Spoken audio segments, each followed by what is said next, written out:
Welcome to Unreal Fundamentals. This is the playbook I've developed over the last 2 years of using Unreal Engine on set in virtual production and to make animated films of my own. I've tried compressing the last 8 years working on Hollywood visual effects into 8 hours of in-depth training that anyone could understand, whether you're an industry pro trying to migrate over to Unreal or you're learning 3D for the first time. We'll break down all of the complex game dev concepts that come along with Unreal Engine and immediately apply them by creating 4 environments step by step.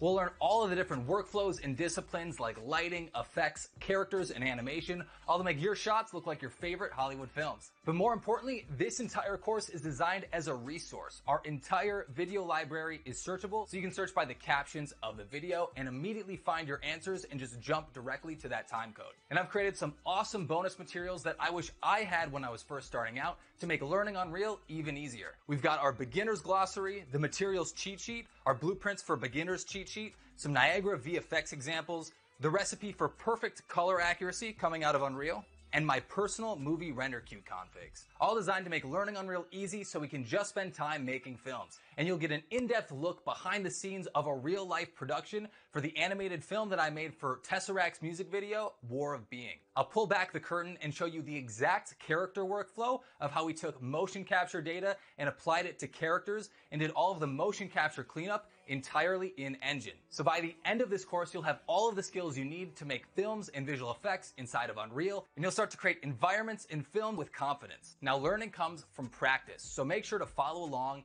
and create these environments step by step along with me. And at the end of each chapter, follow along with the assignments to apply what we've done and take it even further to develop your own skill set and creative eye. You should be able to complete about 2 to 3 chapters a week if you're doing all the assignments. We're using Unreal 5.2 at the start of this course, and we're using a couple different softwares like Photoshop, Substance 3D Painter, and Nuke X non-commercial, which is completely free. But more importantly, these concepts can be applied to any software. If you don't have those, don't worry. I'll give you the project files of what we create in each of these other softwares, but you'll be able to learn the most by doing it yourself. And join our student community on our Discord, where you can get some feedback on your work and ask questions for troubleshooting your scenes. And once you've gotten to the end of this course, try to help other peoples and pass that along inside the group. It'll really help everyone grow together. Click the link below to join our private Unreal for VFX group, and I'll see you in there. And lastly, if you finish every single lesson and you do all of the assignments, you can submit them at the end of this course and get an Unreal for VFX certification showing that you've gone through the latest and greatest training for VFX and filmmaking inside of Unreal 5. I'm really excited to have you on board, and I cannot wait to see what you create by the end of this course. So let's jump into the next lesson about downloading Unreal 5.2 so we can get started. Alright, so go ahead right now, if you haven't already, download Unreal Engine 5.2 or just the latest version of Unreal 5. I'll leave a link for the Epic Games Launcher, which is where you can download and manage all of your Unreal Engine project settings. Pause this video and get this started now because it's going to take some time. There's a couple different stages we'll have to wait through because the download itself is going to be 50 gigabytes to both download and install on your machine. Here we're in the Epic Games Launcher under the Unreal Engine tab. And if you need to download Unreal, you can go over to the Library tab here. And here's where you can download, update, or add new or previous versions of the engine and manage them all right here. And then on the top right, we have a drop down for each engine version that I have installed on this machine. And from here, we can launch Unreal Engine 5.2. So if I scroll down, you can see all the different projects I have on this machine as well. And if I keep scrolling, we have our vault, which is all of the files that we've downloaded off of the Unreal Engine Marketplace. So if I go to the Marketplace tab here you'll find different asset packs or animation packs, all different types of resources that you can download directly into Unreal. There's also a lot of free content, so Epic Games has supplied a lot of content themselves. And downloading and dissecting some of these existing, and this is a great resource to start downloading and dissecting the different techniques they use to create their scenes. And there's also a tab for free for the month. So Epic Games also releases free assets that normally you would have to pay for. And a lot of times you'll get lucky and find an asset pack like this, where you'll have pre-made assets that you can just download and start creating a scene, blocking out environments that way. And lastly is the samples tab, which is a curated page of the best projects that Epic has, like the city sample. These are the latest and greatest project files that you can download, like the Meerkat demo or the Slay animation sample are great project files to download once you've completed this course to dissect an existing project files and see how other people apply these techniques. You're also going to have to download the project file for this course, which again will be underneath this video. And another thing you'll have to get used to when using Unreal Engine is compiling shaders when first opening or creating projects. Now you should know materials are the same exact thing as shaders. These terms can be used interchangeably. They're referring to the exact same thing. Materials is more of a VFX term and shaders is more of a game dev term. Now, what do I mean by compiling shaders? Now, you might see this pop up when you first open up a project or create a new project. And on the bottom left, you'll see compiling shaders and a large number there. It just means that Unreal is preparing our materials for real time. So Unreal Engine is not like a render engine. It's a game engine first. So we can play our games in real time, but Unreal has to crunch the code first. And that's what compiling shaders or compiling blueprints is doing. It's preparing the different assets in our project so that they can be used in real time. And I bring this up because you should expect this to happen every single time you're creating or opening a new project. Expect to wait a while, especially on slower machines. If you ever want your machine to compile faster, the only way to do this is just to upgrade your CPU. The speed of your CPU is directly correlated to how fast the shaders will be compiled. So a faster CPU will compile shaders quicker. You also may have to recompile shaders every time you enable or disable a plugin in your project. In order to use a new plugin, Unreal requires you to restart your engine, and sometimes you'll have to wait for your shaders to recompile when this happens. As far as other software, we are going to use a couple other softwares. We'll use Photoshop and Substance 3D Painter, and we'll also be using Nuke X non-commercial. Now, these aren't required, especially Photoshop and Substance. I'll supply all of the files that I'm creating in Photoshop, but to get the most out of this course, you should have these. There's free trials that you can download. And because we're using Unreal for VFX, I'm going to be teaching you the color pipeline within Nuke. This is not a compositing course. This is an Unreal course. But I'll be using Nuke because Unreal is going to render out an image sequence for our renders, and we're going to have to combine these together somehow to turn them into a video clip. And I'm going to be doing that inside of Nuke X. But you can also do this in any other compositing software. This is definitely more focused on the techniques rather than the specific buttons to press in these other softwares. So I'll try to teach the general concepts so you can use them in whatever software you're used to. So go ahead and start that download now if you haven't. And in the next lesson, we'll talk about some of the mindset shifts that we'll have to make when transitioning from old school visual effects into real-time visual effects. So let's talk about the mindset shift that we'll have to have when transitioning from old school visual effects to real-time visual effects inside of Unreal Engine.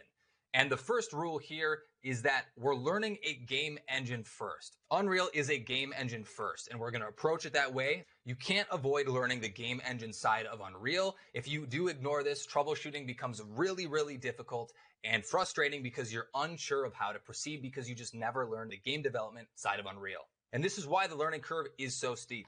But the good news is we're going to keep it insanely simple and easy to understand. I think a lot of people overcomplicate these ideas. So we'll introduce you to blueprints in a really simple way, and we'll even create our own simple game within the first few chapters so we can understand the game engine side first and then start to learn how to use this for visual effects. The next lesson is focus on learning one system at a time.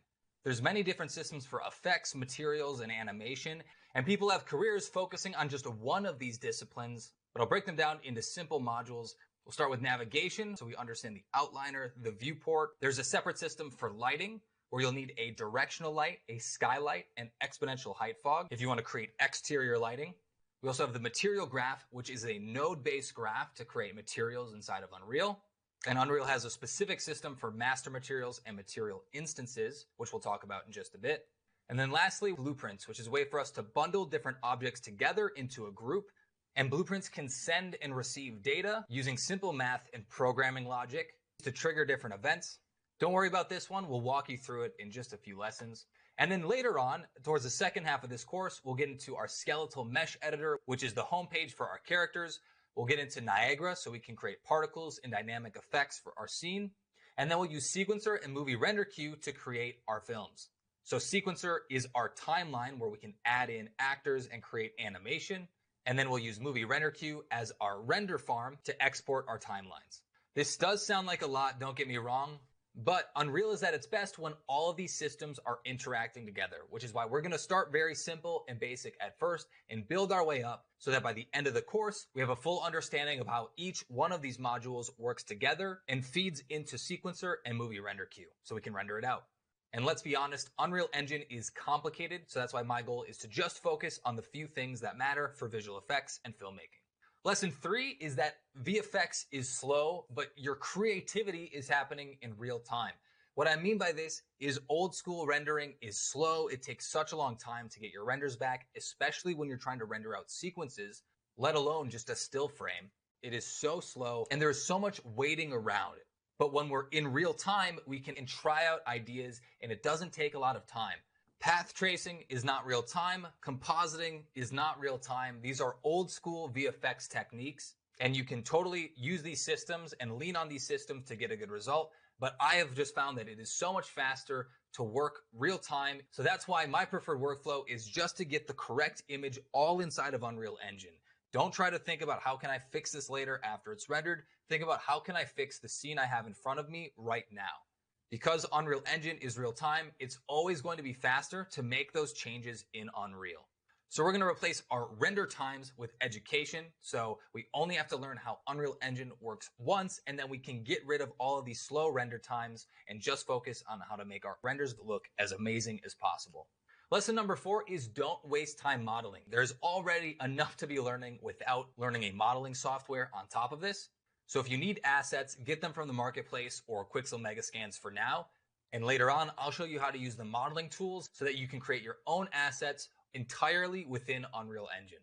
Lesson number 5 is follow the fun. If something is getting you stuck and it's completely not working, rather than going insane and falling down that rabbit hole for a week or 2 weeks, sometimes just drop it. Follow the more fun parts of the project so you don't get stuck in the troubleshooting side of Unreal, because it can happen to any of us. If you're getting stuck, use our Smart Search feature where you can search through this entire video library using the captions and jump directly into that time code.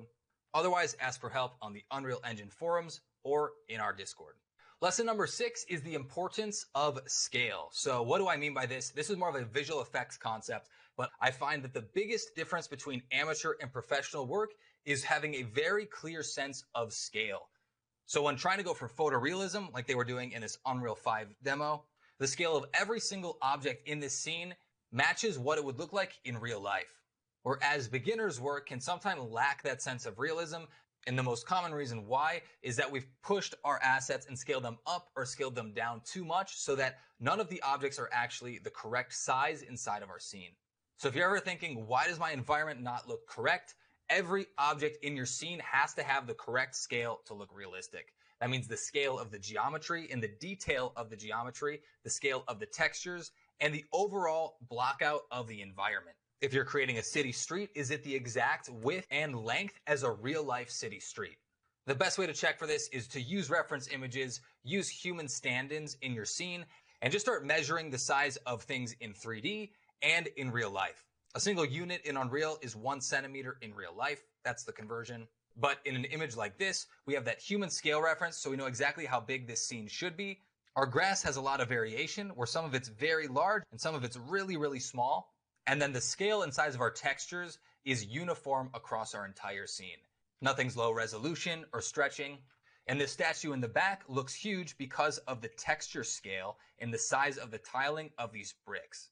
Features like this ground a very large object like this in reality by making the textures a more photorealistic size. Now let's talk about documentation, because a lot of people have mixed opinions on the documentation for Unreal. It can be very tricky because there's a lot of old documentation from the previous versions of Unreal, and it can be really hard to navigate.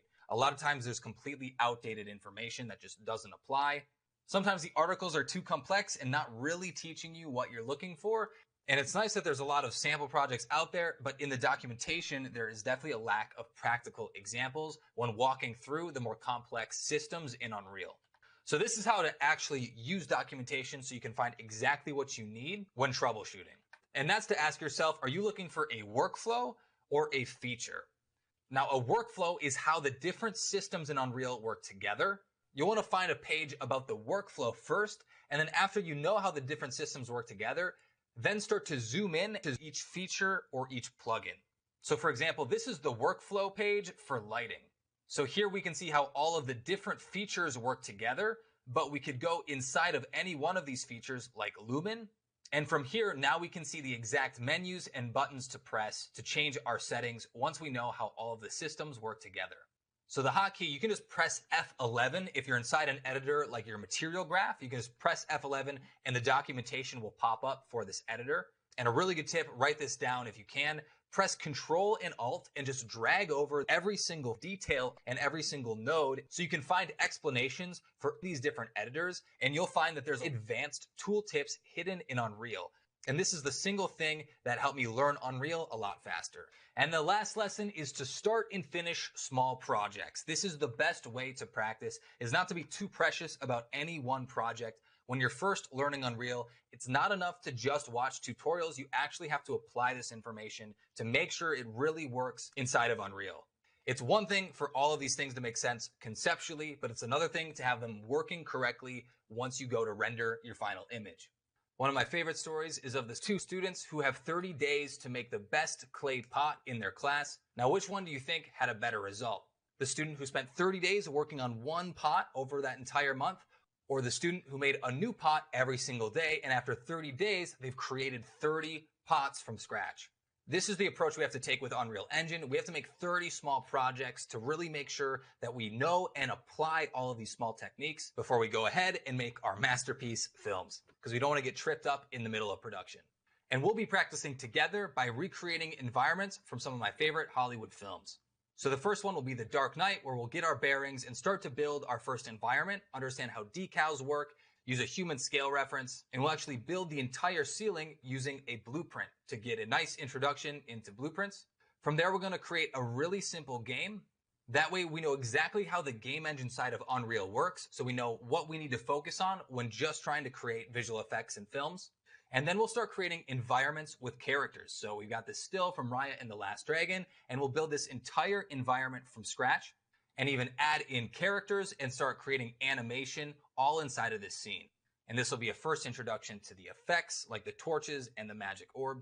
We'll also create some landscapes and show you how to use exponential height fog to create some really interesting looks for exterior environments. And for our final project, we're going to recreate this environment from Raya and the Last Dragon, completely from scratch inside of Unreal, lighting, Niagara particle effects, using megascans and creating assets of our own, and do our final composite in Nuke, and that way we can learn all of the best practices for visual effects, filmmaking, and virtual production.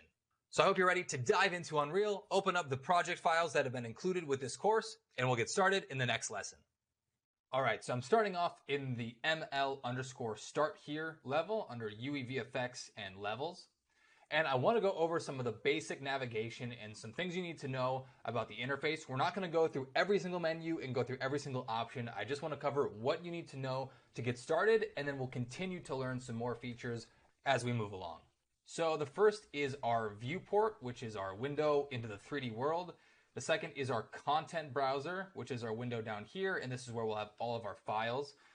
And then on the right side, we have our outliner. So this is a list of all of the actors in our scene.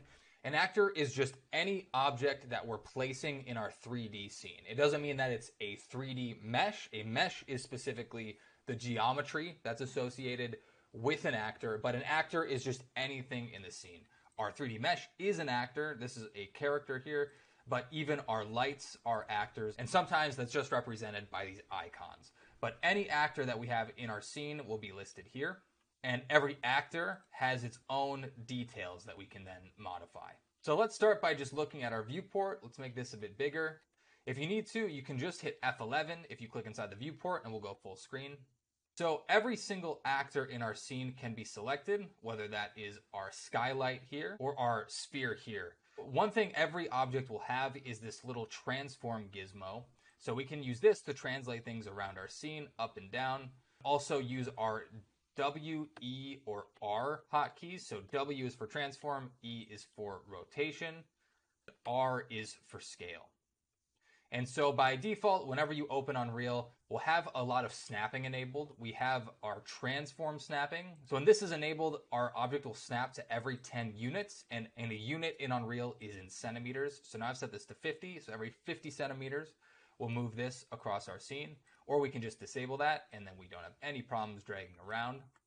A unique part of navigating in Unreal is if you hit Shift and then click on any object, you'll actually have your camera move along with your object. And sometimes when you have a gigantic world, like we will start to build in a future chapters, this will really help start to dial in things at a smaller scale. But we also have snapping in degrees for our rotation. I've disabled that. We have free rotation, and you get these decimal points that you can see there. And same with scale. By disabling that, we have full control over how big or small we want to make something in our scene.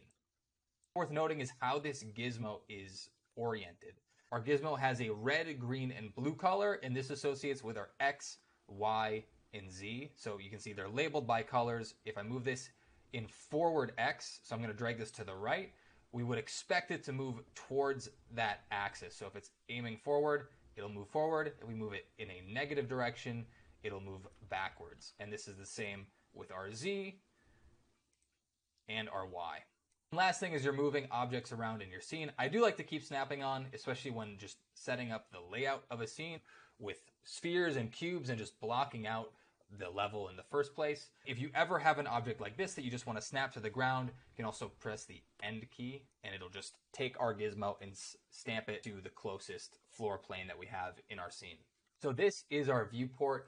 Typically, we're going to want to keep everything in perspective view, but we can also look in our orthographic views. These will default to our wireframe setup. We can change this to lit, but it doesn't work exactly like you'd think. So most of the time, you're going to want to orient yourself in perspective view. We can visualize this viewport in the way we render this scene in a lot of different ways. We'll get into this when we talk about materials in a little bit, so don't worry about that quite yet. But the last thing I want to talk about for now in terms of navigation is our viewport camera. So a couple things we can do here to navigate.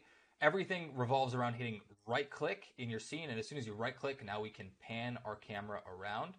And then we have video game controls because it's a video game engine. So WASD is what you might be used to, which is not typical in Maya or Blender or anything like that, but is very helpful, again, when we make these large scenes. And as we're moving around, one thing to keep note of is our camera speed. So we can adjust this by sliding this here.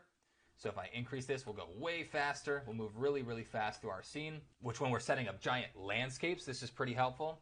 Otherwise, keep this fairly low. And another way we can adjust this is as you're moving around, you can just scroll your mouse wheel. I'm going to scroll it up, and you can actually see those numbers on the top right changing there. And now I'm set it really high, so I'm zooming around. But that's the quickest way and the way I'm typically navigating throughout the scene. If you ever want to frame up on an object or focus it, you just press the F key to focus your object.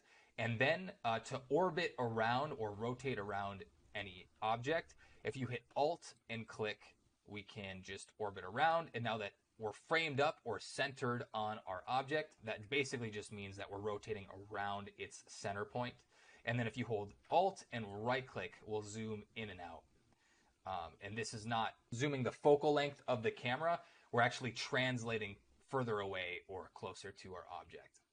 And if we zoom far away and then right click, our center point is still revolving around our object. So if you wanted to go super far away, we would still be orbiting around that object. And I'll just focus up to get closer here. The last thing I want to touch on in terms of navigation and moving our objects around the scene is this little globe icon here. And this is going to change our transform gizmo from world space to the local object space. So if we were starting in world space, which is this globe, it's the world. That's how I know that when I move the location in the world, this is the world coordinates here. Based on this, I know if I'm moving forward or backwards. But if I change this to local space, this is especially useful if we ever transform our object in an awkward way.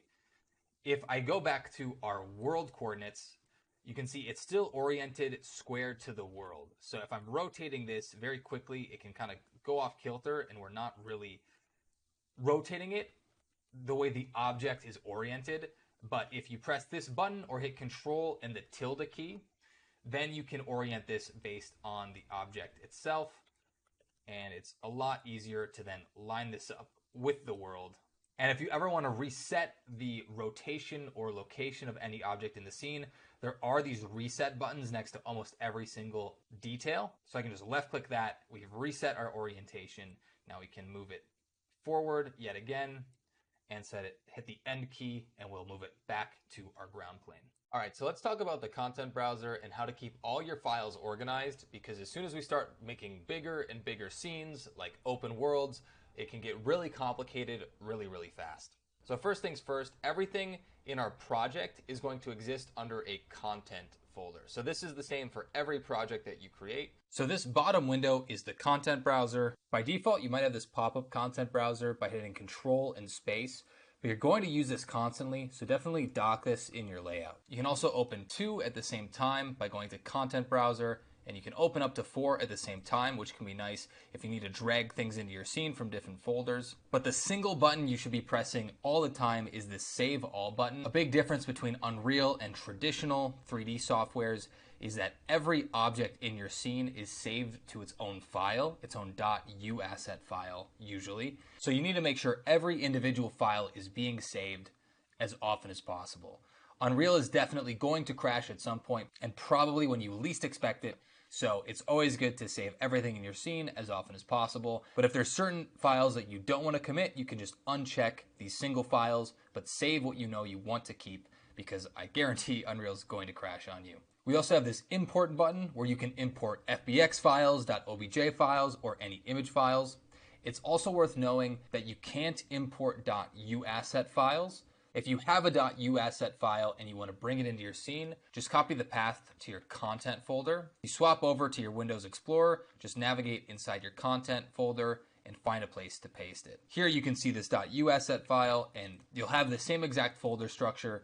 It's just you won't be able to see any .u assets when hitting this import button, so keep that in mind. And lastly, we have this add button. This is the same exact menu that will pop up if you right click anywhere inside the content browser. And this is how you'll create new assets in your scene, whether it's a material or a level. This can be pretty hard to navigate, so you can also type in whatever you're looking for. Like you can type in level sequence if you want to create a new timeline. Or at the top here, you have options to import.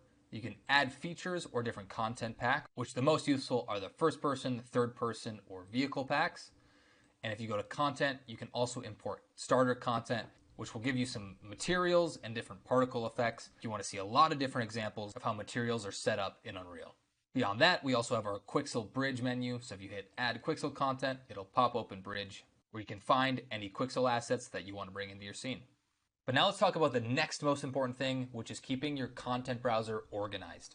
So the number one rule of the content browser, the only thing you have to remember here is we want to keep our content browser organized, and we can do that by making the names of everything searchable.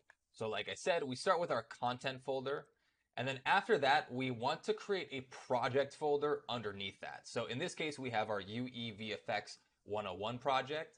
Underneath that, we want to start creating our subfolders, and I like to keep things simple, so I just create 3 folders for every project. And that starts with assets, levels, and sequences. Assets will store all of the geometry and materials, and will end up storing the assets that we import or what we create in the engine. The levels are where we're going to store our maps or our environments. And under sequences is where we'll store everything for animation and when using sequencer and movie render queue. As soon as you start importing Quixel Megascans, there'll be a Megascans folder by default, so that comes in, as well as an ms_presets folder where it'll store all of the master materials. So if we hop back into Unreal Engine, we can see exactly that. We have our UE VFX 101, and I like to always set a color on this. This one's sort of a lime green, but you can just right click and set color to something really noticeable like red or purple or just a very saturated color. You can quickly identify it in the drop down here or from your main menu. Right now we have some really large icons, so if I just place my cursor inside of the content browser and hit the control key and I scroll down on my mouse wheel, it'll make these a lot smaller. And when we have these smaller icons, we'll actually get a label of everything that we create. So if I navigate in here, right now we just have folders. You can see we have blueprints, we have material instances, we have textures. And this makes it really obvious what types of assets we have inside of here. Now, like I said earlier, the way we organize the content browser is by making everything searchable now that we have this search bar that we have right here. So that's why the folder structure doesn't matter quite as much. The idea is we'll start at the content browser here, and we could type in any single asset that we want. Like we know we have ceiling tiles here, and now all of the related assets are going to show up underneath. The materials, the static meshes, and the textures. And the reason why we want to name everything in this way is so that whenever we have these drop downs here, like let's say I want to assign a different material to our sphere here, I could just click on this drop down, and now all of those relevant materials are going to show up right next to one another. So it's really easy to stay organized. Now you don't just have to search the name of objects, you can also search type of object. Like we know we have levels. If we type in levels, we can see that it will also search based on the asset type. There's also this little drop down here where we can add filters, so we can filter by levels, textures, static meshes, or materials, or anything else underneath. But the ones you see at the top are going to be the most common. And the way we can keep every asset in our scene searchable is by following a really simple naming convention based on our asset types. So if we were importing a brick wall, these are the types of assets that we would create based on that brick wall. So we know exactly what we need to search, and then all of the relevant data comes underneath. And this is the naming convention that I found is the easiest to follow. We're just naming it by prefix, as in the type of actor, then the name of the asset, a simple descriptor to be specific in case we have different variations of the same asset, and a number at the end. Again, just another way to keep all of our assets separated and organized. The prefixes are just acronyms for the different asset types. So we can have material instances, we can have SM for static mesh, we could have SKM for a skeletal mesh, which are our characters, or we could have BP for blueprint. This is all based off of the Unreal Engine's recommended asset naming conventions. You can find a complete list on the recommended asset naming conventions documentation page, but you really just have to know the few at the top, which are materials, material instances, skeletal mesh, static mesh, textures, and blueprints. So when I was getting started, I would just keep this on a second monitor and just hit Control F if there was ever one I wasn't sure about. But in the end, you're only using a couple of these at a time, and it's fine if they don't match exactly. You just want to be consistent across your entire project. All right, so if we're going to try to use Unreal Engine to create visual effects, then the best way to approach this is to make our scenes look just like Hollywood movies. So I picked 3 different screenshots, 3 different environments that we can create to teach us everything we need to know about visual effects for Unreal. So we're going to start with the Batcave from The Dark Knight. We're going to start really simple, but learn some key fundamentals in this lesson. And then I have 2 stills from Raya and The Last Dragon, where we're going to not just use Quixel assets, but learn how to create some assets of our own inside of Unreal Engine using the modeling tools, learn some dramatic lighting, introduce characters, and render this through Movie Render Queue and Sequencer. And then lastly, we're going to create this fantastical environment with particle effects, dramatic lighting, and some really high detail geometry, and put everything together by the end of this course. So let's get started with this shot from The Dark Knight. So if you want to go ahead and navigate to the TDK folder and go to ML_The Dark Knight start. So here we are, we're truly going to start from scratch and just start building everything step by step. So I'll include this image in the description, but just make sure to keep this on standby. And if you have a second monitor, make sure to keep this by your side at all times. For some reason, at a certain point, people think they get too good for reference, but the best pros, the best of the best, use reference as their holy grail, as their Bible, as their true north. So make sure to have it, and we have a couple images here to see what it looks like under different conditions. And through this, we'll learn a little bit about materials, about objects and actors, and we'll even start to dive into blueprints right away and start tackling the game development side of Unreal, building some really basic blueprints, but just to start getting our feet wet and understanding how these work. Most people try to avoid this until the end, but I think it's really important to embrace this in some really simple examples early on so we can start adding on top of our skills by the end of this course.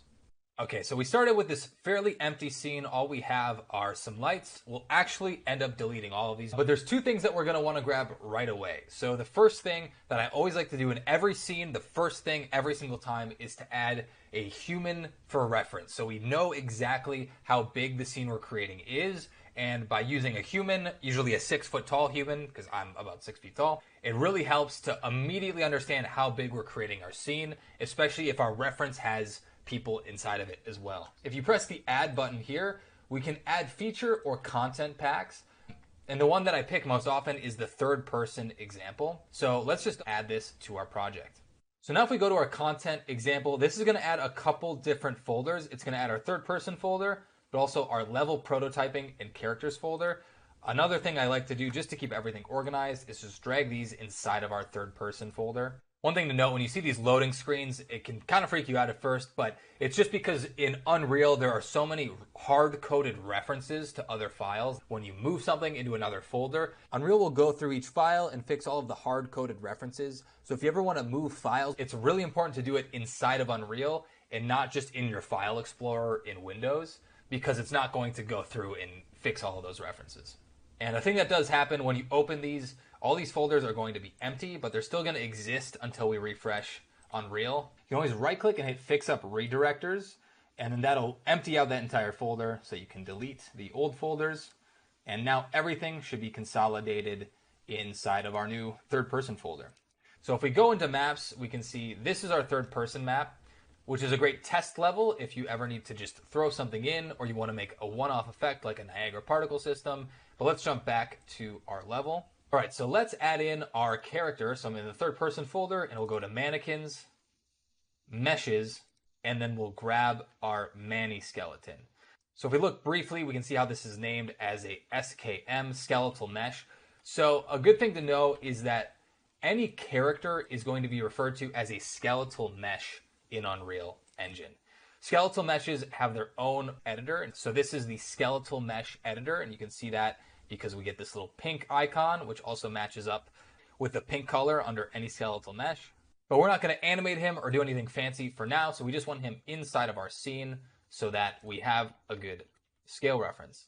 And now if we look at our reference image, we're going to want a concrete for the ground. The ground is a bit more blue and the walls are a bit more yellow, and the walls are a bit patchier. They have these dark lines running down them, some leakage coming from the ceilings and things like that.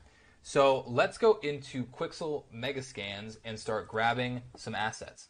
So this is Quixel Bridge, and honestly, this is one of the main reasons I love to use Unreal, is you have so many 3D models and textures at your disposal that are drag and drop. So it's easy to just start cramming a bunch of objects in your scene, but I want to start one thing at a time.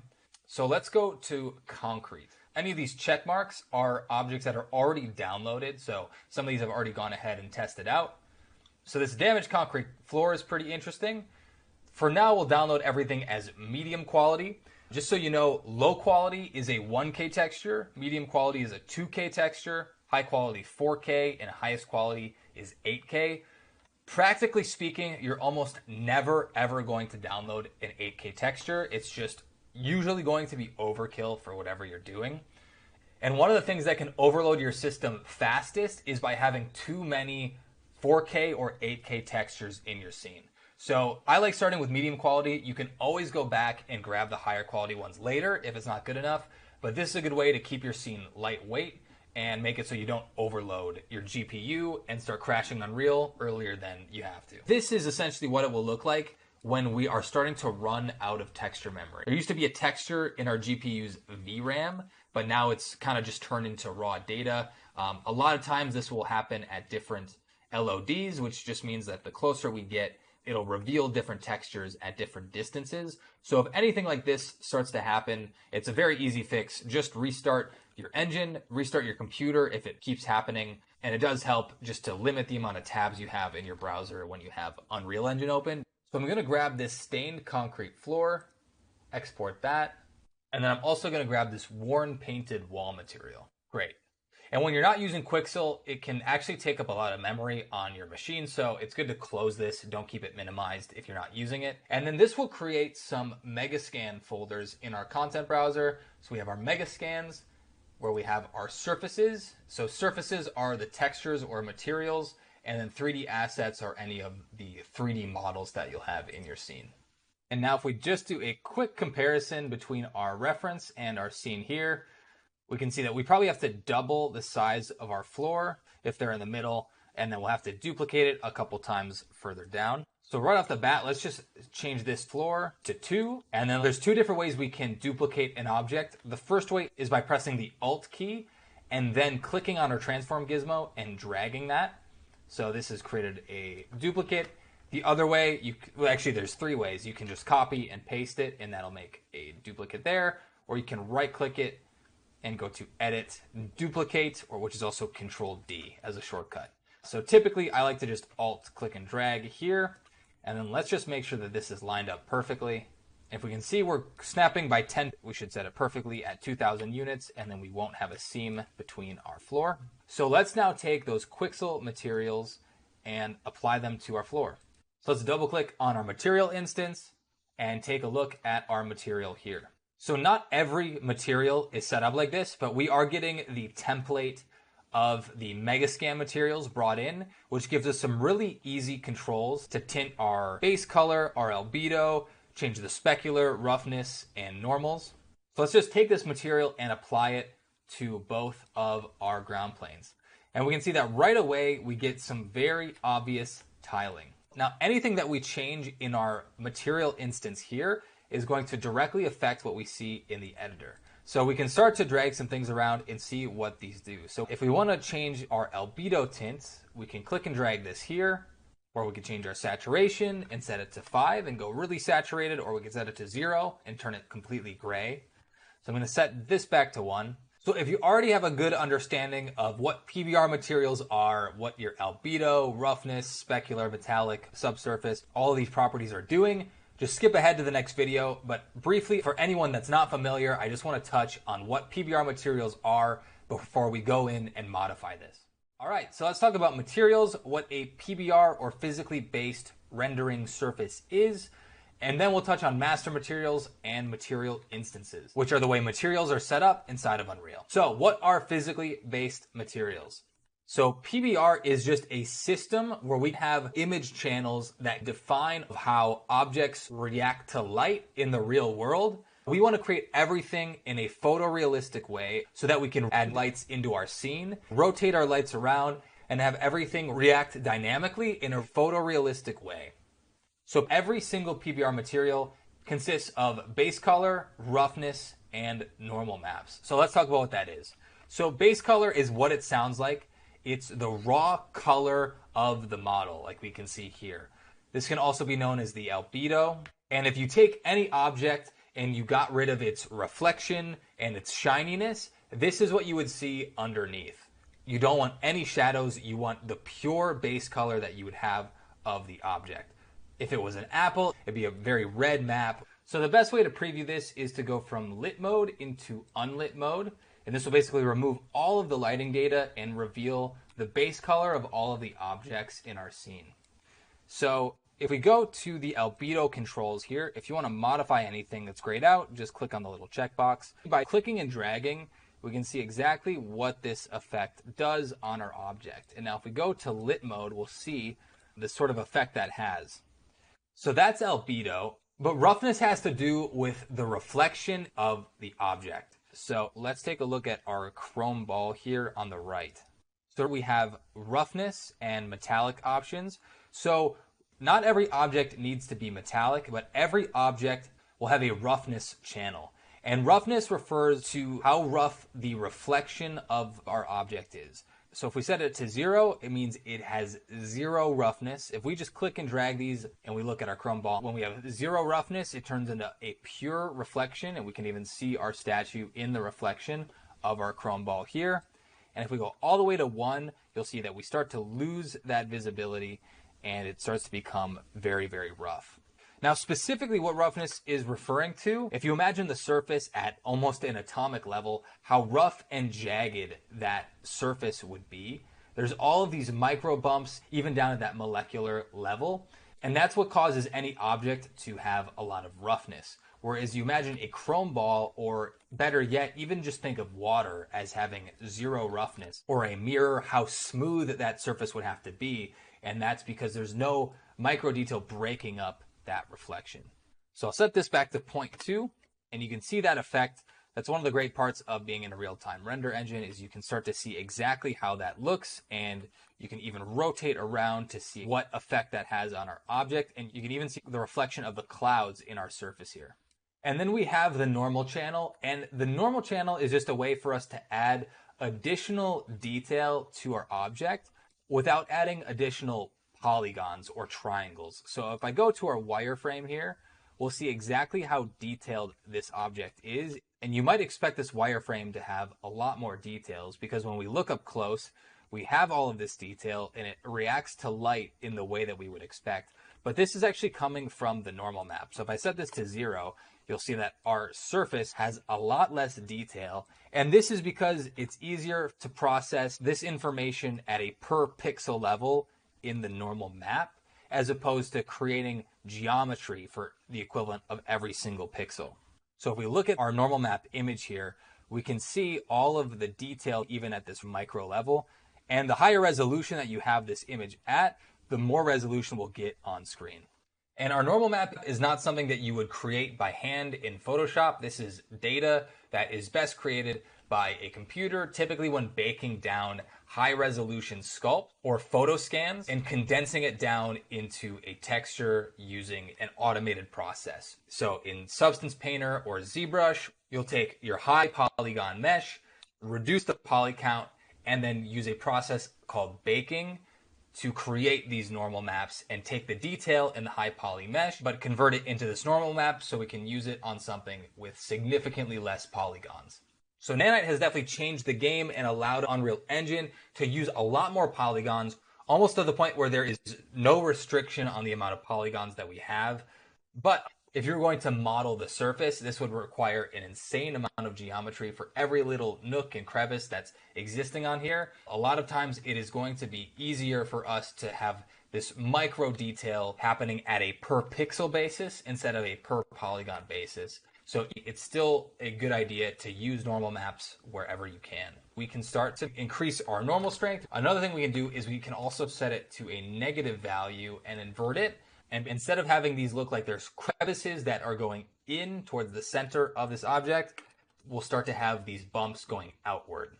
So there is a direct relationship here, and normals are affected by the lights in the scene. You can see that the light starts to catch on the sides here based on where that light is. And if I move it to the left here, you'll see that it looks like the left side of these bumps are catching the light. So now if you're coming from another 3D software, I want to briefly touch on master materials. So this is one of those things that exists because we are working inside of a game engine, not a render engine. So things are set up in a slightly different way. So instead of every single material having its own designated material graph, like you might be used to in Maya with Hypershade or Blender with their shading networks, whenever you right click in the content browser and hit material here, we're creating a new master material. So type in we'll just call this test material. And this is what every material looks like. So by default, every material comes in as an opaque surface and it has the default lit shading model. Most objects exist with these settings, and anything that you'd see in Megascans is going to come in with these settings.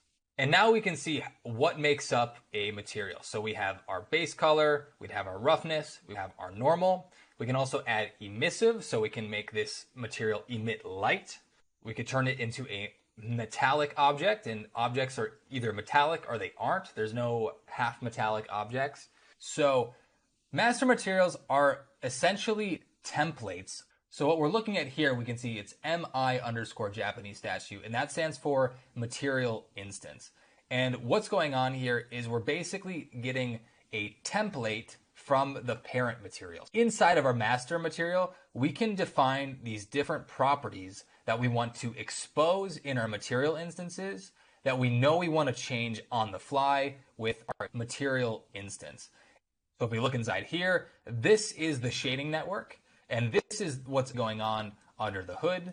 The Megascans materials are deceptively simple. If you double click on our material function here, you'll see that this is the shading network where we're adjusting the base color or the albedo, the metallic, the specular, the roughness, and the normals. So this is where the math is going on. Like normal strength. And this normal strength is what we're adjusting in our material instances. But again, these master materials are the templates so that we can swap out the textures, we can change the parameters, and customize everything on the fly. Before moving on here, I've had a couple people that have been a little bit confused about why we even have this in the first place. And some people are just wondering, why don't we just adjust everything inside of our material editor here? Because that's what a lot of people are used to. So I just have a really simple analogy to explain why we need to work in this master material to material instance relationship, especially when working inside of a game engine. So let's say we're at a high school and everyone needs to get their yearbook photo taken. So we have a teacher that needs to print out yearbook flyers for the freshmen, for the sophomore, juniors, and seniors. Now, what's the fastest way to print all of these flyers out? If you were just going to hit Control P and you printed one copy at a time, you hit Control P, go through the settings, hit print, one copy. Control P, go through the settings, hit print, two copies, etc. And we just do that one by one by one. You can imagine how long that would take for 400 students. So what's faster, doing that, or do we tell the computer to print 100 copies at a single time? This is the idea of instancing. So we know we're going to use the same thing over and over and over and over again. And depending on how you give a computer instructions, it's going to be faster or slower. And when we create instances and use these predefined templates, like a yearbook flyer is just a single template, and we tell it we want to use 100 of these pre-existing templates versus printing individual copies, it's going to be able to process it a lot faster. But now let's say we need different information depending on the grades. So the freshmen need a different flyer saying we need to meet at the gym at 10 a.m. The juniors need to find out that they need to meet there at 2 p.m. on the following day. And the seniors have completely different instructions. So we need to build our template, our yearbook flyer, in a way that we can just swap out and change the specific things that we want to, like the headline, the color of the headline, and what time we need to show up. So what this would look like is we're going to make our master material template, and then in each instance, we can give it individual instructions. Like we want one to have less roughness, we want one where the albedo is darker, and one we're going to change drastically. We're just going to actually swap out all the different texture samples, but the base instructions are going to be exactly the same. So when we look at our material graph for our master materials, we have predefined instructions, and whenever you see the term parameter, these are what we change in our material instance. So by the end of this course, we'll dive in deeper and we'll actually build a master material ourselves and show you exactly what are the key things that you need to know to build master materials that are flexible and allow you to make dynamic changes on the fly.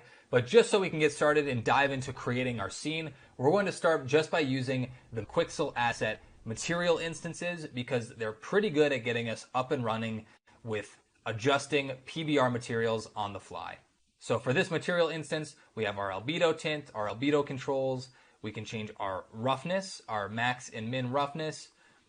We can change our specular, which is the overall amount of reflection. If we set this to 0, it'll remove any reflection from our scene. And if we set it to 1, it'll double the amount of reflectivity we have. There's a couple exceptions to this, but 99% of the time, you're going to keep this base specular set to 0.5 unless for a specific creative reason you want to change it. Otherwise, you'll want to change the roughness before you change the specular. Like we said, we have the normal strength, and then below here are our texture maps. So we can swap these out for any other texture in our project. So now we're back in our Dark Knight cave. At the very beginning, believe me, we're going to get through this pretty quickly once we get up and running. But now we have this problem where we can see our texture and it's very clearly tiling across our entire surface. So if we double click this material instance, we're going to have our material instance settings. Now if we scroll to the bottom, we can see that this has a Megascan's surface material template. And one thing I like to do is I like to set these either to a plane or a cube. Cube just lets you see each side individually. And if we look here, we can see that our object is tiling in a very perfect way across our entire floor. So the first thing that we can do is we'll want to change our global tiling. So tiling is an X and Y. If we just drag this, we can see that it stretches it out in one direction or another. So if I set it higher, it's going to tile more frequently. If I set it lower, it's going to tile less frequently. So off the bat, I'm going to set this to 0.25 in the X and the Y. And we can see that already this looks quite a bit better, but especially when you're looking down long corridors, you can start to see some of that repeating over and over again. So a really simple way to avoid this without doing any complicated shader math is by adding a rotation angle. So rotation angle is between 0 and 1, where 0 is 0 and 1 is 360. So if I set this to 1, it's going to look like there's no difference. If I set it to 0.5, it's going to do a 180 degree rotation. So if I set this to 0.25, it'll be a 90 degree rotation. But if we set it on sort of an off-axis number, something like 0.15, we can see that this starts to break up how this is tiled. If we rotate our camera, we'll start to see that same reoccurring tiling. But like I said, if we're in a long corridor, oftentimes this will do the trick just to get us started. Now that we've stretched our material, if we get up close to our mannequin here, we can see that our ground is actually pretty low res, and this is because now we've tiled it up a bunch. So let's take a look at how to update our textures and convert them from 2K textures up to 4K resolution. Any Quixel asset you download is going to have a 7-letter key at the back here. So we have VLXLEIV. So if I type this in, VLXLEIV, and I hit enter, this should bring up the exact surface we had before. So now if I click on this, and I want to update this from medium quality to high quality, we're going to have to download our material again, and then add it to our scene. Now we're going to have two sets of textures, and it'll label it 4K here instead of the 2K texture. And you can keep both in your scene, but usually I like to delete the previous one, the 2K version, just to make sure that we're not confused. So I'm going to remove these, and I'm going to open up our new material. So now if we enter the same settings, we set the tiling to 0.25, and we set our rotation angle to 0.158. Now we can swap out our material. All right. And now when we look at our ground, we still have a lot of detail up close. And now that we have this really high res floor, another thing that we can do is we can start to crank our normal strength, especially when we're looking at a light. You can see how smooth it looks here and how much extra detail we get by setting it to 5. So now let's create our walls. I'm going to go to the quick add actors menu where we have some primitives here. So we have cubes, spheres, cylinder, cone, and plane. Use these a lot, especially when blocking out a level. We'd want to make this about 9 feet tall, like a typical ceiling would be. So we can set this to about 2.5, let's say. We go here and press the end key so it snaps to the ground. And then let's make these a little bit thinner. And let's drag these out so that they can exist on our walls. And we'll set this to 1,000 here. We'll zero out our x-axis. And now we can scale this to reach the 2,000 units that is our wall. Cool. So now we've scaled that out. So you'll see in a bit, Lumen works best when objects completely intersect with each other. It does a good job most of the time when they border on each other, but sometimes it's good to give it a little extra nudge. So I'm just going to scale this up vertically. Otherwise, it could just sink it into the floor just a little bit more. But let's keep it right there. All right, so we have our wall here. Let's duplicate it and make the opposite side of the wall. And then let's just add our back wall. And we'll set this to 3,000 units in the x-axis. We'll rotate it 90 degrees. Another reason why keeping snapping on most of the time, especially in this layout phase, is fairly helpful. And we'll set our Y to 0.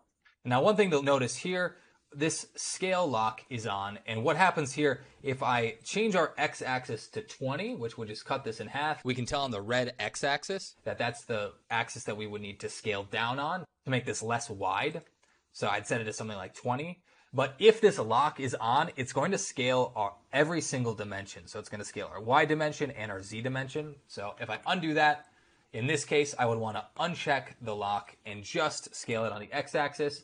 And then we keep our height, we keep our width of the wall, and everything's working as we'd expect. And then we'll just duplicate this one more time and add our back wall as well. All right, so now let's grab our worn painted wall material and drag that onto our wall. And now you can see because we stretched this out so much, or 40 times wider on our x-axis, now this is reflected in the texture. So we can open this up and we'll need to change our tiling in the opposite way. So if we want this to tile more frequently, we would want to increase the tiling, and it's 40 times bigger. So let's just set this to 4 and see where that gets us. And we can see here, it's not so bad. So we could also reduce our tiling in Y. to something like this, like 0.5, and this will start to stretch out our texture in a way that at least looks correct in terms of the scale of the world. But again, we have that same problem where we have these clear, large artifacts that are repeating throughout our wall. Oftentimes it can be helpful to pick materials that have more subtle features. If they have large features like this, it makes the tiling become very, very obvious. But we can do the same trick with our rotation angle, and we'll just start to drag this until it does remove some of that tiling. Another option we have is we can offset this in the X and Y. This happens before the rotation. So now that I've rotated, it's going to offset at an axis. But from here, we can start to dial in the look of the tiling of our material. All right, but now if we look back at our example of what we're trying to create here, again, always want to look back at the reference.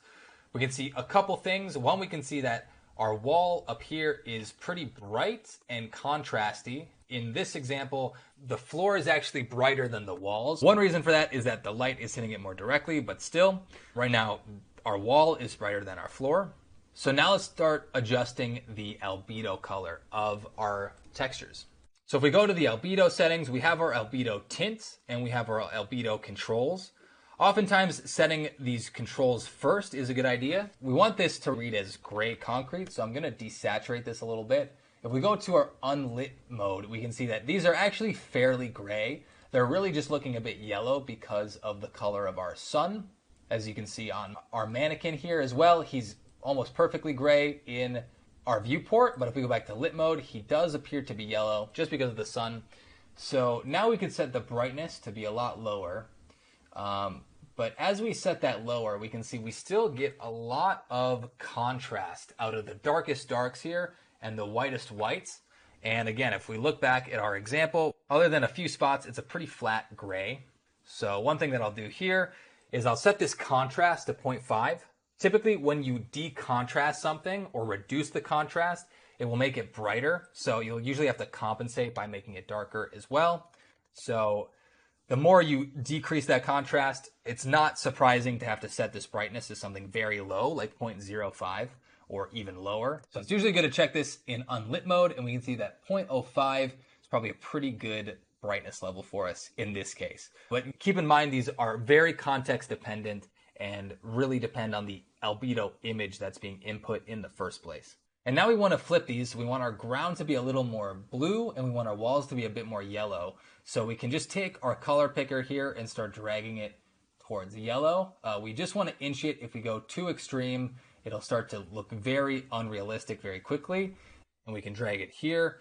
A couple things to know about this color picker. We have our saturation here. So our saturation is represented on this slider here, but we are literally, these are doing the same exact thing, whether you drag it here or click it on this visual slider. So whatever is easier for you to understand. You can see there's also a saturation bar there. And the same goes for value. Value is just another term for brightness. So same thing, the darker we get there or on our slider, the darker our material will appear.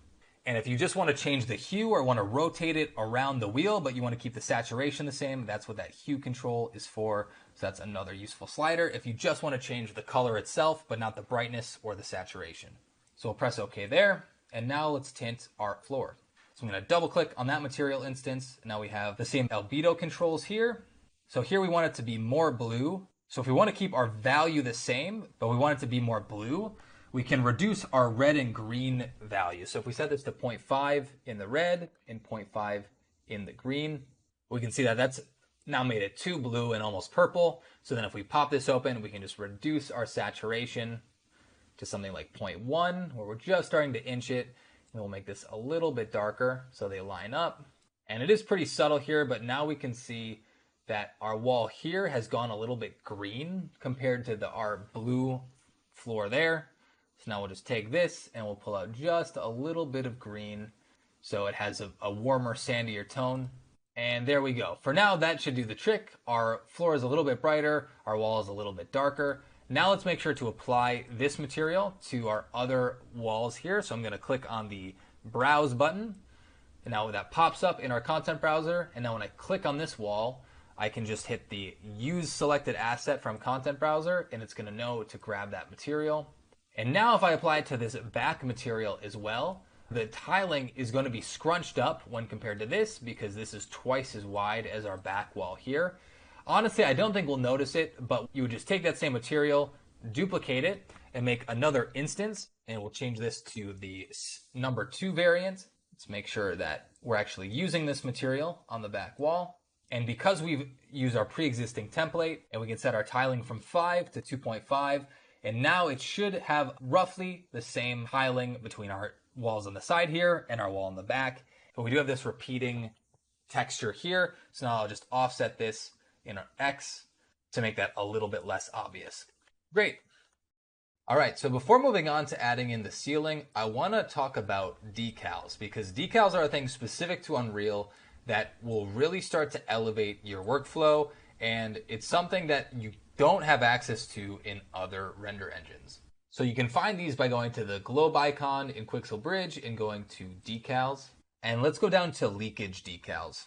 Now these are really quick ways to add grime and detail to your scenes without having to texture anything by hand. These are drag and drop materials that you can pop onto your scene and across several objects at a time.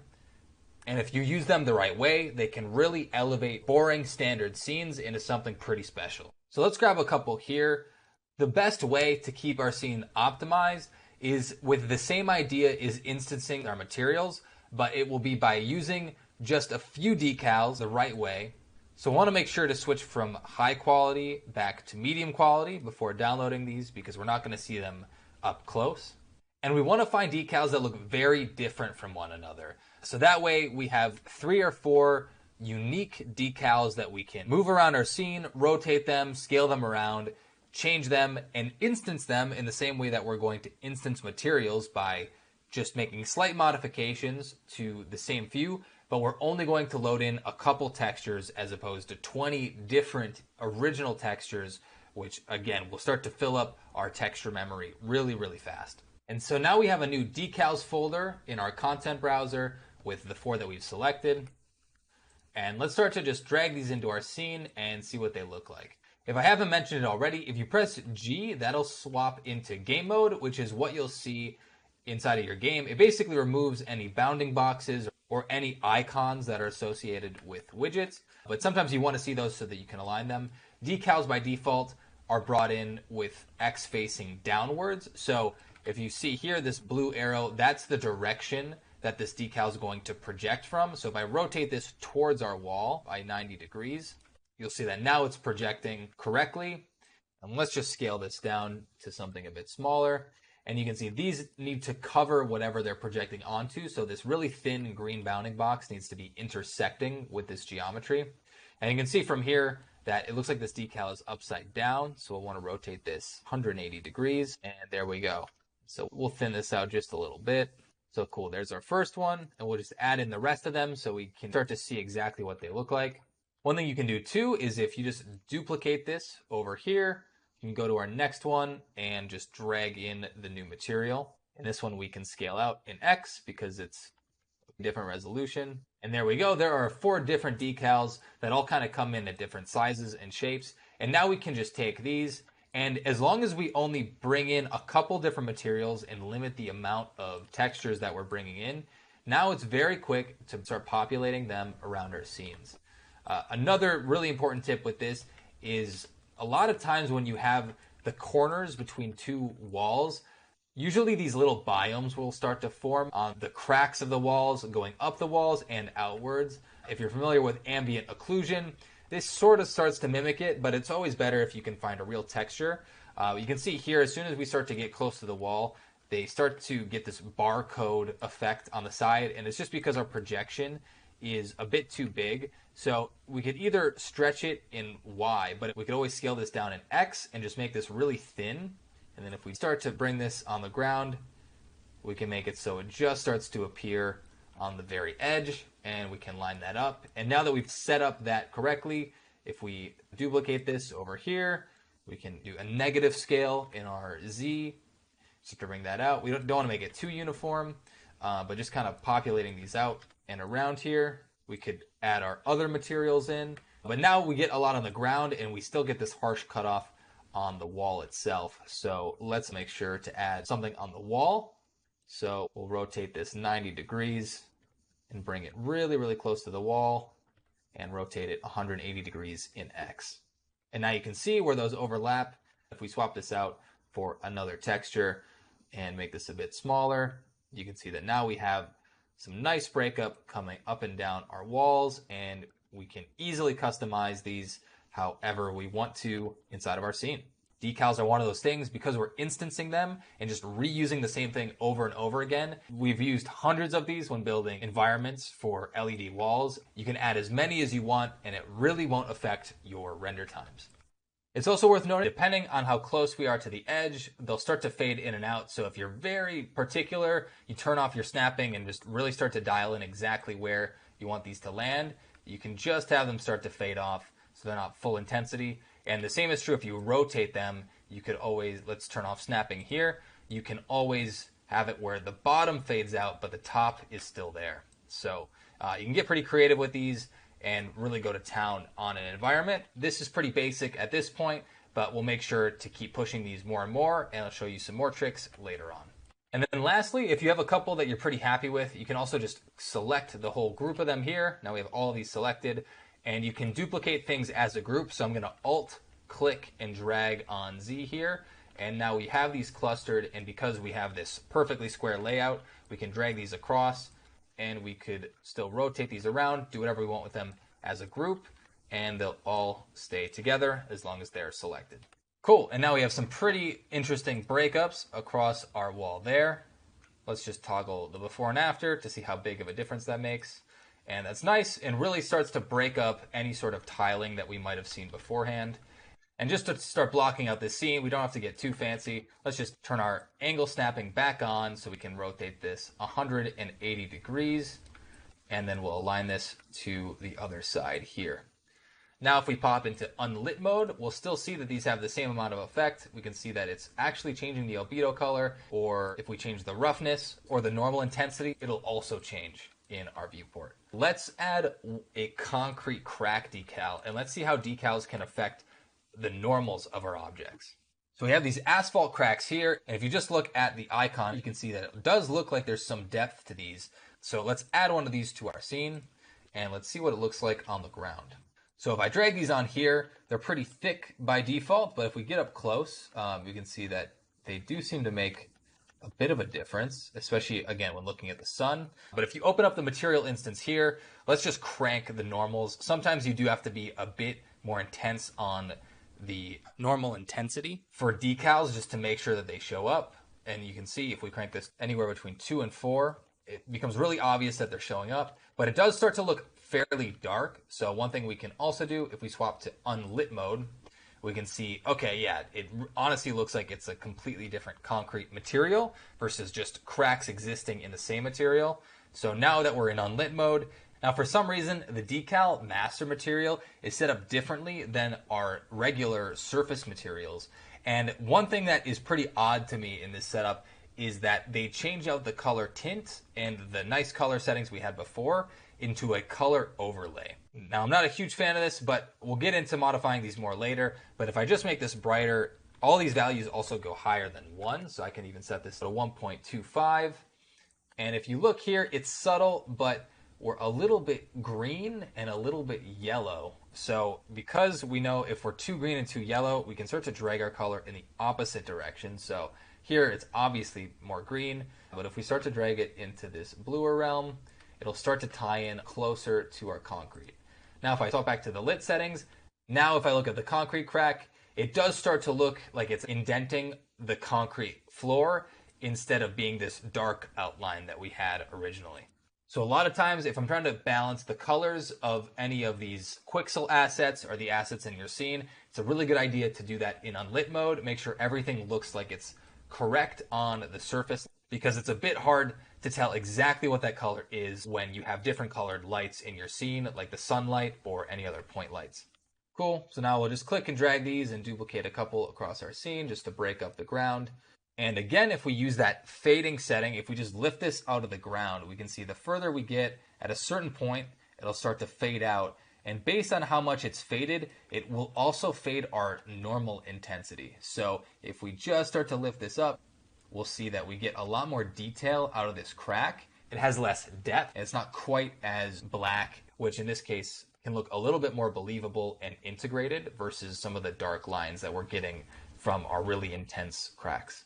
In fact, I'm just going to lift those up and just help them integrate a little bit more. Now, one more thing we can do is we could add puddles of water that reflect. We can make them really glossy or set them to 0 roughness, so they're very, very reflective, just like water. But if you type in puddle and we select decals, we're not going to get any water puddles, but instead of searching for puddles, it's going to be weird at first, but just trust me, if you search for blood, they have these blood stains decals, which I guess are graphic content now. That's new in Unreal 5.1. And we'll just try to look for some very large puddles. So let's just grab these two, and again, just make sure these are at medium quality so that our texture memory is still fairly low now that we're starting to add more and more things into our scene. So we'll export our blood materials and close out Quixel Bridge. And now let's open up our material here.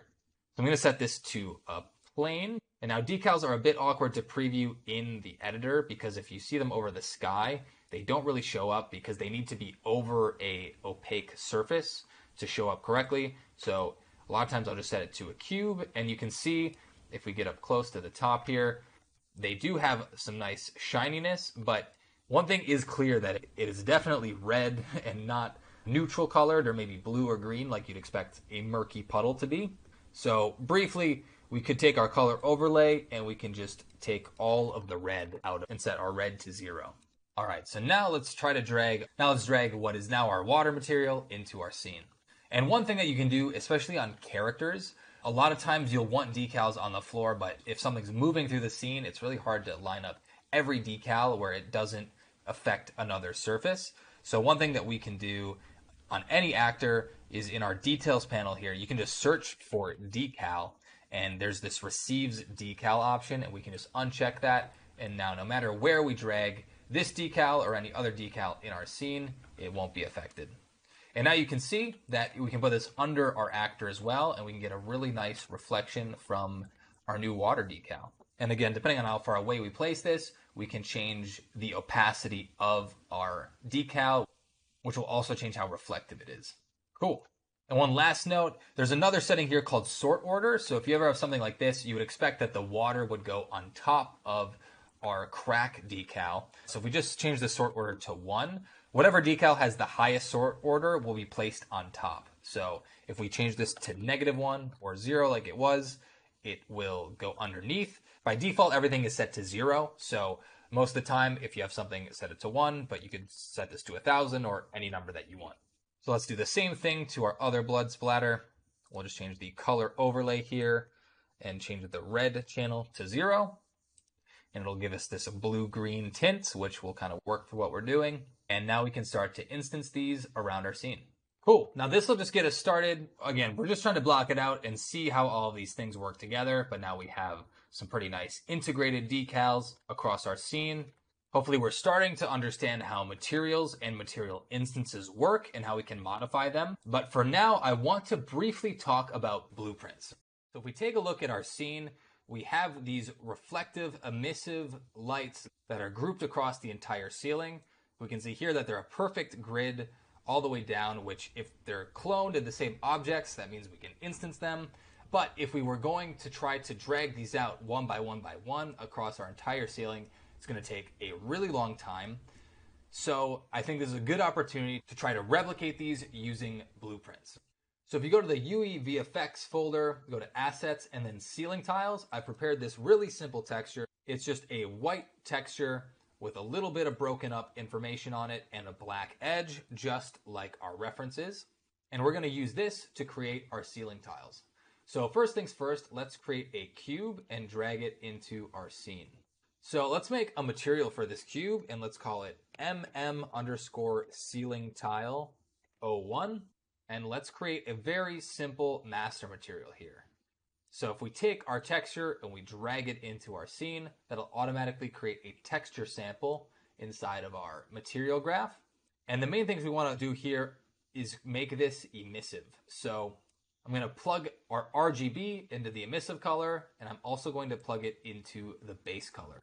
Now, if we save that, and if you're editing a master material and you want to see it update in your scene, you have to either save it or hit apply every single time, which is another reason why material instances are nice, because you don't necessarily need to save them to see your changes. But now let's take our master material and we can drag it onto our object here, and we can see, great, now we have black edges on the corners, and if we preview this as a cube, we'll see the same exact thing over here. So one thing I'm going to add is I'm going to drag off of our texture sample, and when you look here, you're going to see all these different menus, and it seems like there's so many. Again, at the end of the day, there's only a couple that we're going to use, so I'll make sure to point out all of the ones that are most commonly used, and a lot of them are just simple math nodes like multiply, subtract, add, or divide. So in this case, I'm going to multiply this by 2, and we press apply. So one thing I'm going to do, let me just hide our light source for now, and it'll actually make this cube emissive. So it's emissive because our scene has lumen enabled, and lumen is what casts the lights and gives us these really nice reflections around our scene. You can see that it will even appear in the reflections of the puddle if we place it in the right place. So we get a nice reflection there.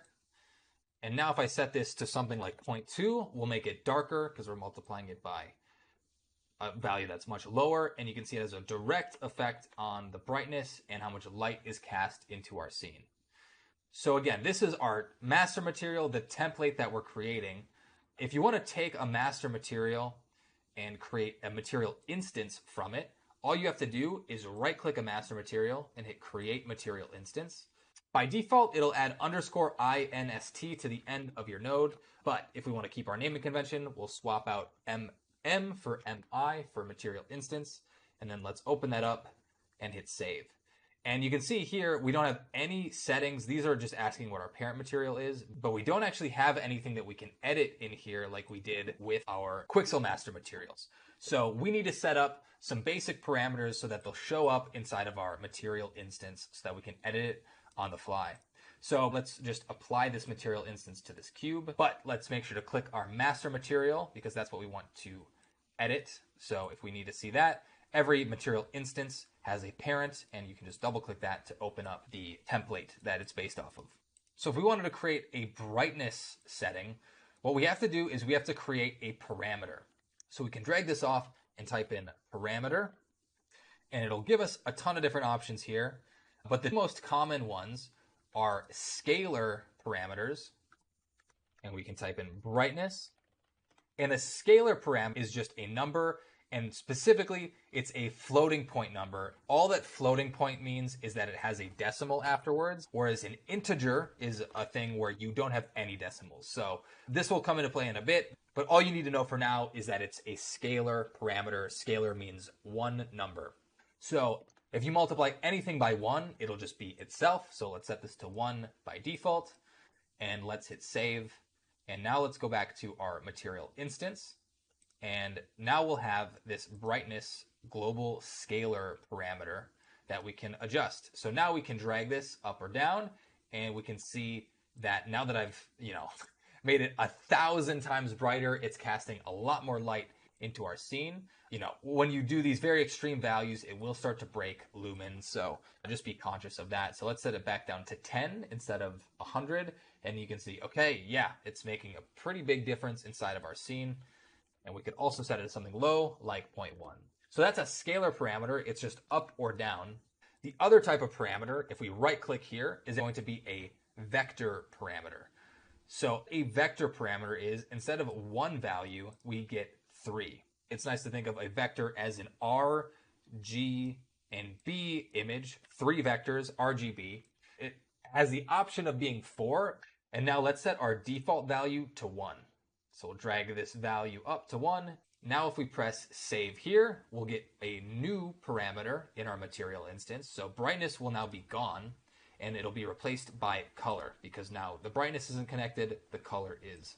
So now we have a color parameter, and now we can start to tint this into any color, and you can see it will also have the same effect on our scene. It'll cast a different color light into our scene once lumen catches up with how we've changed it.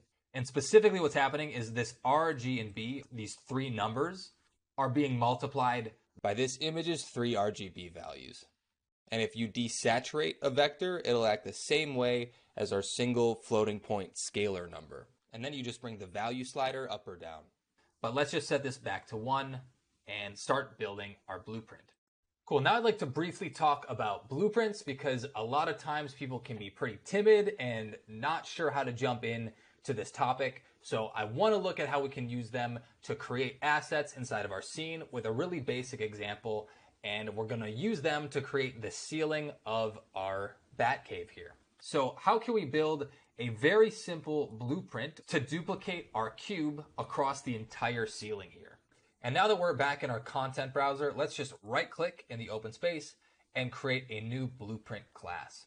So this is going to open up a new menu. If you remember back to what I was saying before, an actor is any object that's in our scene, whether it's a cube, whether it's atmospheric fog, whether it's a light, whether it's a decal, every single object that we can even place and can be visible in the outliner is an actor. So at the very least, every blueprint itself has to be an actor. So let's call this BP ceiling tile 01. And let's start to open up our blueprint editor.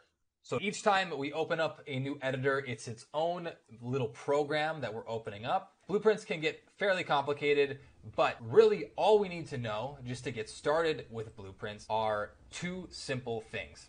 The first thing you need to know is that it's a visual, node-based scripting language, and this may sound complicated at first, but you don't need to know programming to know this, although if you do, it'll give you a head start. We really just need to remember two things. The first is that we're going to get data, like the location or scale of an object, the brightness inside of a material instance, or the intensity of a light. Anything that you see in the details panel of any actor is something that we can get the data from inside of a blueprint. And then we're going to set that data by executing a script. So that's where the scripting language comes into place, and we're going to modify this data using simple math and programming logic. Now, why we use blueprints is that inside of a blueprint, it'll allow us to combine more data into a single actor. So if you're creating an RPG and you're creating a game with a barbarian character who's holding an axe, you might want to combine the skeletal mesh of the barbarian and the axe into one blueprint so we can take that data, modify them together inside of one single actor instead of two different actors living inside of our scene. Now in blueprints, data is stored in two ways. They're stored as components, like an axe would be a static mesh component, and variables. So components are actors in the 3D world. We're just nesting them inside of a blueprint. And variables are raw data stored inside of the blueprint. And we can use the variables inside of our scripts to modify the math and the programming that's going on. And again, we modify this data through simple math by executing a script. So there's two different ways that we can execute scripts. The first are through construction scripts, which will happen anytime you place an actor in the scene, anytime you move it around, anytime it's constructed. Or you can do it through events. And events will only happen when you're playing your game. So one of the first events that's in every blueprint that you create is an event begin play, which will execute as soon as you press the play button. There's also on overlap, when you can have a bounding box associated to any actor, and this will execute when those two actors overlap with each other. You can also do it on ticks, so every time Unreal renders a frame, this event will execute, so it'll execute constantly. Or you can create custom events, so you can trigger a part of your script whenever you need to. And that's the entire system that we have to worry about to get started. It's just 4 new terms: components, variables, which are the data that we store inside of our blueprints, and construction scripts and events, which are the ways that we're going to execute our scripts. So if you look at our blueprint here, we have a little components tab here, and this is where we can add different objects into our scene. So we could add a static mesh. So I'm just going to add a couple of things here just to show that it really is just a list of things. It's nothing particularly special. Let's add another static mesh. We can add a cone here. We can add a skeletal mesh, so we could add a character, and we could set this to Manny, our mannequin, or here we have the Unreal 4 mannequin. We can take this cone, Can even give him a little hat. How adorable. And we can even add things like decals. So if I search for a decal, I could parent this to our skeletal mesh so it always follows. I can shrink this to be a lot smaller. And now if I take this blueprint and I put it in our scene, now it's all combined into one single actor, and whatever I do to this actor, it's all grouped under the same blueprint. And if we look here in the details panel, I'm just going to drag down. It's sometimes can be hard to see when you're first doing this, but right above the search panel, every actor actually has its own list of components. So we're seeing the same list here. Whatever I'm seeing on the left here, this component list, is the same thing I'm seeing on screen right here. And if I wanted to change any of these, I could just click on this component inside of here, like this decal, and move it around further. So here we have our list of components, which another way to think about it are these are the children, and this blueprint is the parent. And then once we have this list of actors, now we can do different things with the data. So here are our components, and then if we scroll down, we have variables. So we can add different variables here. And variables are just different types of explicit data. So here we have our float data. Like I was saying, that floating point number, that scalar parameter is just a float. An integer is a whole number that can't have a fractional part, meaning no decimals. And then we have strings, which is a piece of text. We have vectors. We have transform data. So you don't have to memorize any of these right now, but they're just different forms of data. These are just different types of things that we can have talking to one another. So we have components and we have variables. That's our data. Now we need to send and receive that data and do things with it. And we can do that through two means, which are construction scripts and events. So this is how we're going to modify our data, meaning we're going to either modify our components. So any of these components we can just drag into our scene here. And now with these pins, now we can create little scripts and programs and just take our components, take our variables, do some really simple math between them, and cause an output. So for example, just to really show how simple this is, we're just modifying data. So I've just dragged in my skeletal mesh. If we take this pin here and we just drag it out, just like the material graph, it's going to give us all these different options, and you're going to say, oh my God, what did I get myself into? This is way too much to learn. They're listing every possible thing you could ever do to modify this data.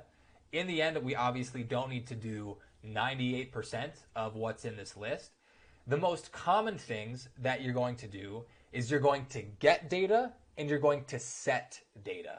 So if you're getting started, you can type in get and you'll see all of the things that we can get. So we could get the world location, we could get the world rotation, we can get the data from the skeletal mesh, we can get the world scale, or we could set the world scale. So let's do that. Let's set the world scale 3D. So on the construction script, it's going to execute this. So it just means that this construction script is going to execute every time this object is moved.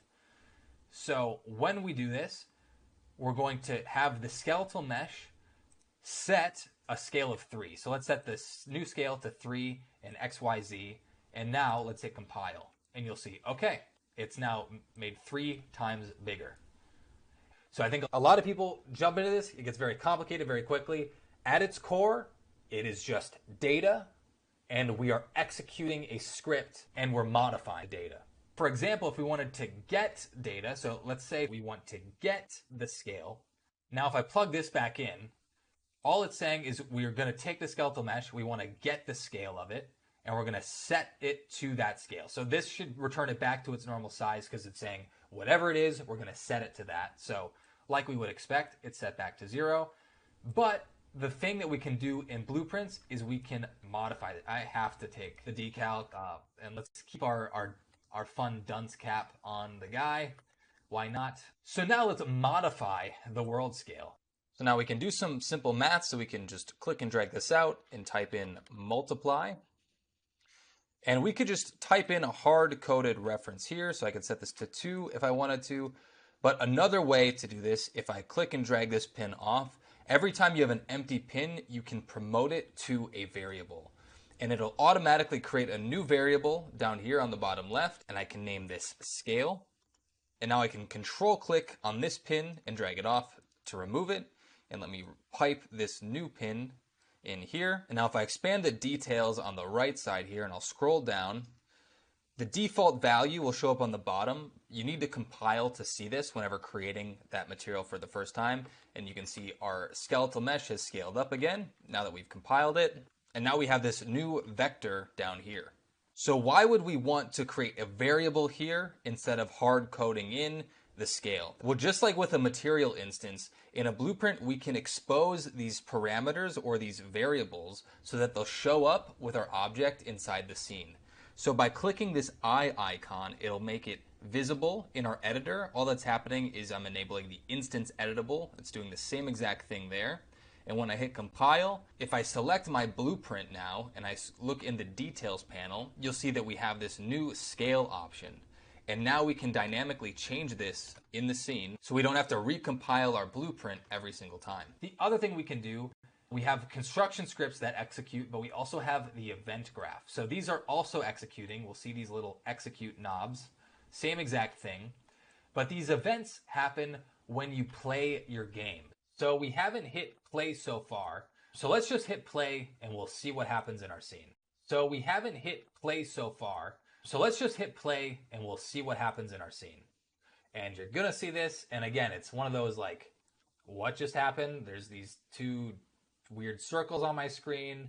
I can move around now if I hit WASD, but everything that I had hidden is now visible, which is pretty weird. And when we go back, it looks like we're back to normal. So let's talk about what just happened. So first things first, whenever you hit play and you play your game, anything that you hid in your viewport is going to become visible. This is just how Unreal is set up. So a really important thing to note is whatever you see here, if you're hiding this, this has no bearing on what happens when you play your game, when you simulate your game, when the game itself is playing, which can be very confusing. If you actually want to just hide it forever and make sure it will not show up in your game, any object, if we're looking at the details panel here of our light source, of our sunlight here, there's a couple things we can do. If you uncheck Effects World, it will not turn back on. I can also uncheck visibility, or if I just want to hide something in game mode, I can check actor hidden in game. And these are the three different ways to hide something when you render. If you see these weird circles on your screen, they're actually the mobile joystick controls. For some odd reason, when you first load up Unreal, it's going to have this set on by default, which don't ask me why. It's not a very good idea, but it is a thing that you will inevitably face if you've downloaded Unreal for the first time.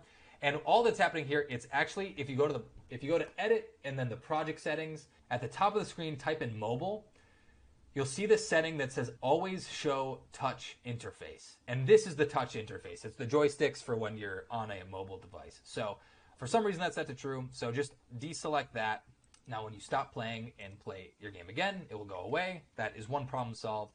But because we're using Unreal for visual effects and we're not really using it to create a game, if we click these three dots on the right here, by default, that play button will just play the selected viewport, meaning it will start game mode for the selected viewport. But what we can do instead is hit simulate, because this is more accurately what movie render queue is going to do when we render out our sequences. And movie render queue is just the rendering system that we're going to use to render everything out of Unreal. So if you're using Unreal for visual effects, you'll want to always simulate. There's really no reason to play your game. And when you're in simulation mode, you still have controls over everything in your scene. So you can still move things around. You're not forced into the WASD controls that you are when you're in game mode. One thing you'll notice when you're in simulation mode, and let's say you have your decals and you're moving those around and finessing them, and you move that over here. As soon as I press stop simulation, everything's going to pop back to where it originally started. If you ever want to keep your simulation changes, let's press simulate here. Let's say I move our BP over here, and it's still called ceiling tiles. We will create ceiling tiles, don't worry. But now we've moved him forward. If we wanted to keep that change for whatever reason, just find that actor in your outliner, right-click it, and you're going to go to the bottom and press Keep Simulation Changes. The hotkey is also K, and we can keep simulation changes that way. All right, so before proceeding, I'm going to take our light source. I'm going to uncheck Effects World. So now we are in our dark. And just so you understand what these events are doing, so event begin play is just whenever we press play or press simulate, it's going to run this event. So a good debug thing is just to type in print string. So now that I have this, I'm just going to compile our blueprint. And when I press simulate, all that's going to happen is it's going to print hello. So we have event begin play. We also have event tick. So event tick just means every frame that's rendered means one tick has occurred. So now if I press simulate, you'll see we'll get a ton of hellos for every single frame that's rendered. And we can press stop here. So there's more that we'll do with this. I just wanted to introduce the concepts of what's going on with blueprints so that we can start creating our ceiling blueprint. So now let's use blueprints to take our cube actor and create many instances of it and create a grid of cubes across our entire ceiling. All right, so I'm going to clear everything out of our blueprints and we'll delete everything in the construction script, make sure our event graph is also empty. Cool. So like I was saying before, we can just add any static mesh, and a static mesh is just the name for any individual mesh in our scene. So in this case, we'll call this ceiling tile underscore static mesh. We just brought in a static mesh, so now we have to define it as the static mesh that we want. So now we can click this cube in our scene, and then if we click the browse icon, underneath our blueprint here, it's selected the cube, and now we can click use selected mesh, and we'll do the same thing with the material, hit browse to that material, and hit use that material. Cool. And now if we look at our viewport, we have our static mesh. If we compile it, we now have a second mesh over here, which is great. And let's bring this into our construction script. So now we have our one static mesh here, but if we want to instance many static meshes, all we have to do is instead of using a static mesh, we can just type in instance, and we can see that there's an instanced static mesh option, and I'll call this ceiling tile instance. And it came in as a child to that actor. We don't want that, but we do want to keep this default scene root. So if I bring this and drag it on top of default scene root, it'll ask us, do we want to make it our new root, which we don't want to do, or do we want to attach it as a child underneath it? So we're going to attach it. And now our new instance, we don't have a static mesh assigned, so let's do the same thing and assign it the same static mesh and the same material. So now we can delete our original static mesh because we don't need it anymore. But there is something specific that we have to do with instant static meshes to make them show up in our blueprint, and I'm going to show you how to do that right now. So the specific thing that we need to do in our construction script, we need to type in add instance. So we need to create a new instance of that static mesh. So I'll type in add instance, and if we compile it, we get an error, and it's because we don't have a transform for this instance. But if we take our ceiling tile instance and let's get the transform, so we just want to grab that data. Now again, there are so many options because it's basically giving you every piece of data you can possibly grab from this instance. So it can be confusing at first. In this case, all we want to look for is get relative transform. Typically, you're going to look for the relative transform or the world transform. But in this case, we want relative. And let's just plug that into the transform there. And when we hit compile, now we've actually created a new instance in our scene in the construction graph. But the next question is, now we've added one instance, how can we add a grid of instances? So to do that, we're going to have to add several in a row. And a good way to do that is by creating a loop, in this case, a for loop. So let's just type in for loop, not for each loop. So the easiest way to understand a for loop is we have this execution pin, the construction script is executing, and as soon as you have a for loop, it's going to continue executing this loop body over and over and over again based on these indexes here. So between the first index and the last index. So if I set this to 1, it's going to execute this 10 times over and over and over again every single time that construction script is run. So this doesn't do anything at first because I'm saying, hey, let's get the relative transform, but that transform is in the same exact spot. So all I've done is I've added 10 cubes in the same exact spot, so it doesn't look any different. But what if every time we run that loop, we could say, hey, move one more cube length away. And after we execute that loop, add another cube length and another cube length and another cube length until we've hit a set number of cubes. So here's how we can do that. So we're going to change how we set up this transform. So one thing I'm going to do, I'm actually going to right click and type in make transform. So if you look at all these data types that we have here, we can make any of these. So vectors, for example, like we saw in the material graph, are just 3 float variables jammed into one piece of data, now known as a vector. So if I right click down here and type in make vector, we'll see, okay, we would have 3 individual floats, and that makes a vector. And you can see that this location is a vector, and so is scale. So if you have a location, a rotation, and a scale, that has now made a transform piece of data. So again, all that we're trying to do is we're trying to take data and feed it into Unreal in a way that it'll understand. And this can take a little bit of time to get used to because this is really us learning that programming language, and it is a language for the first time if you're new to programming especially. But a way that Unreal tries to help us with that is if you hover over any of these pins, you can see the type of data that it's expecting to give or receive. So in this case, it will give a transform data, and we know that because we typed in make transform. But if we look here at the location, it's saying, hey, we want a vector. At scale, we want a vector. And rotation, it wants a rotator, which is also a vector. We can just type that in, make rotator, but it's just a specific value used for rotation. All right, so let's unplug all of these. We have our make transform. Let's plug this into our world transform. And we have our ceiling tile. So one thing we can do to find out how big this is in units, we can type in get local bounds. So this will grab the bounding box or the amount of space that this takes up. Now this is going to give us the true bounding box in a single vector here. So now we have the cube length, and now every time we run a for loop, we want to place another cube exactly where that last cube left off. And so each loop we want to add another cube, and another cube.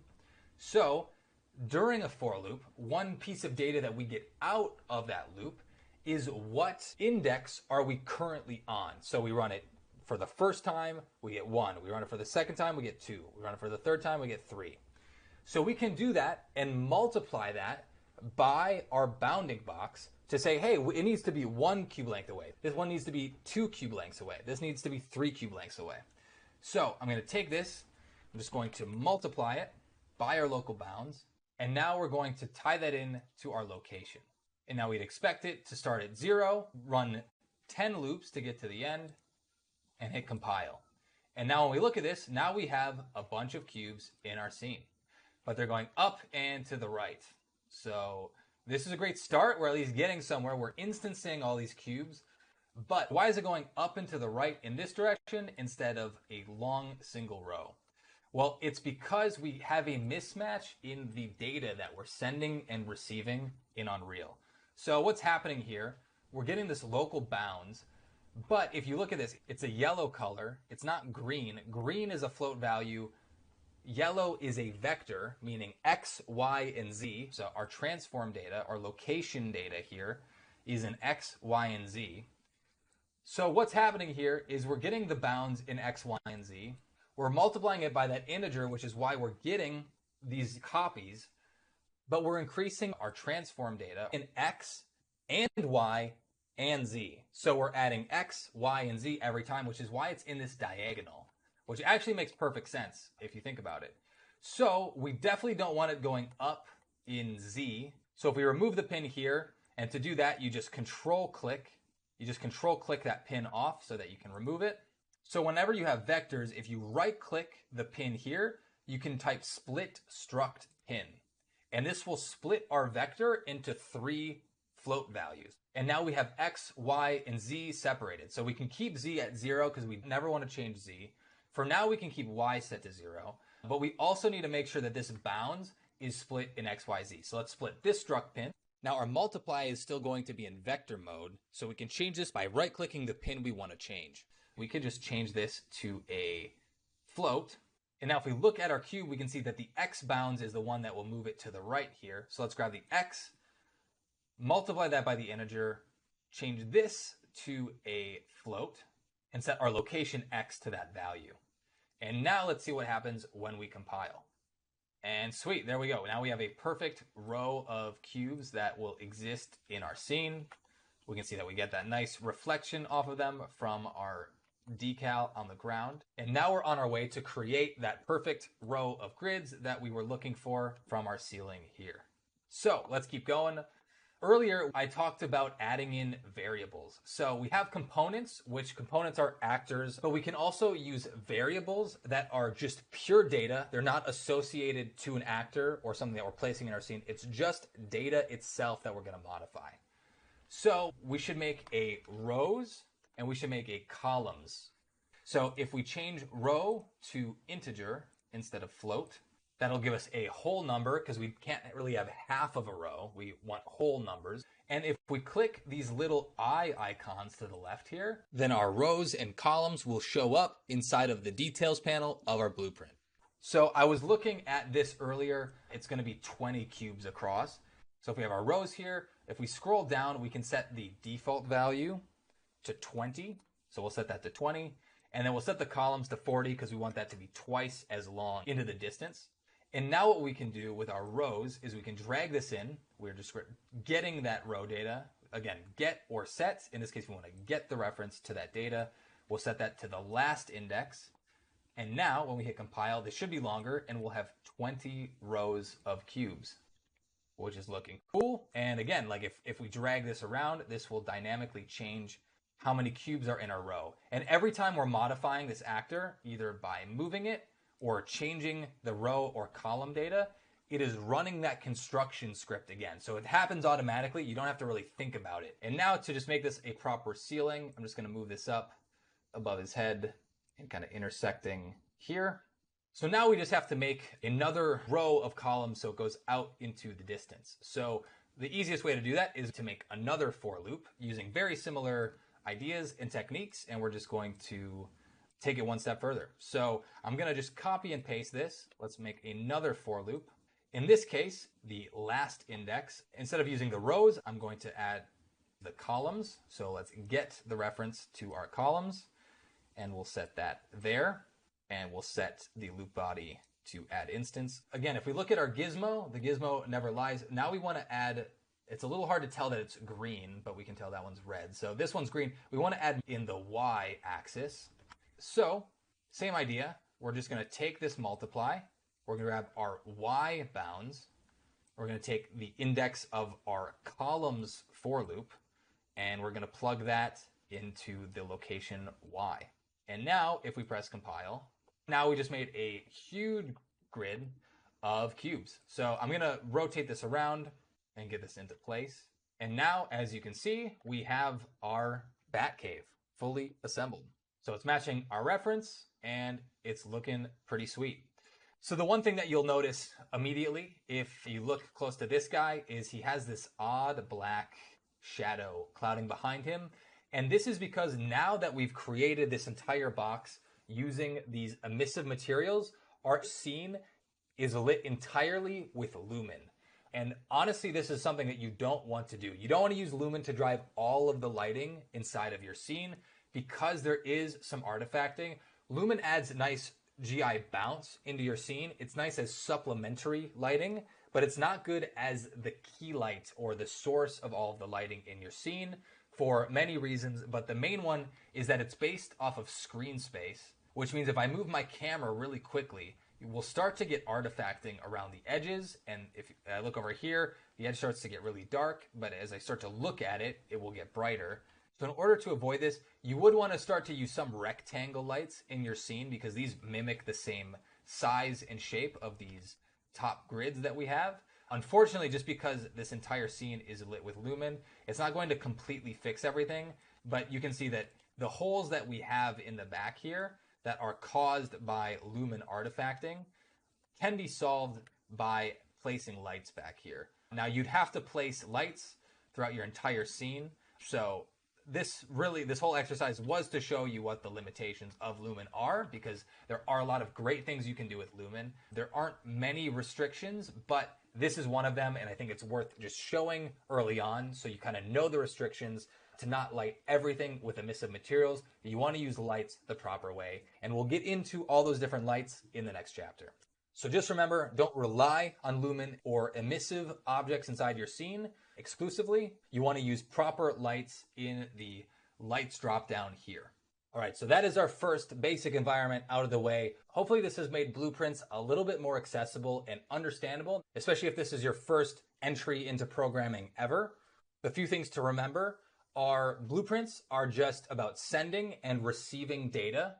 We store data through the components or the sub-actors within our blueprint, or creating variables, which we can then use to modify data through events and execution strings, which will be used in construction events and events themselves in the event graph. We learned a little bit about materials, the PBR workflows that go into all of the materials inside of Unreal, a little bit about tiling and decals, and how we can modify material instances to make creative changes, whether that's in the albedo channel, the normal intensity, or the amount of roughness or glossiness that exists on each of our materials. And this should prepare us for our next scene that we're going to create, which is this cave tunnel from the movie Raya and the Last Dragon, where we'll talk about lighting, creating our own materials and displacements based off of Quixel materials. And we'll get our first character in our scene and set up a camera so we can render something through Movie Render Queue and Sequencer.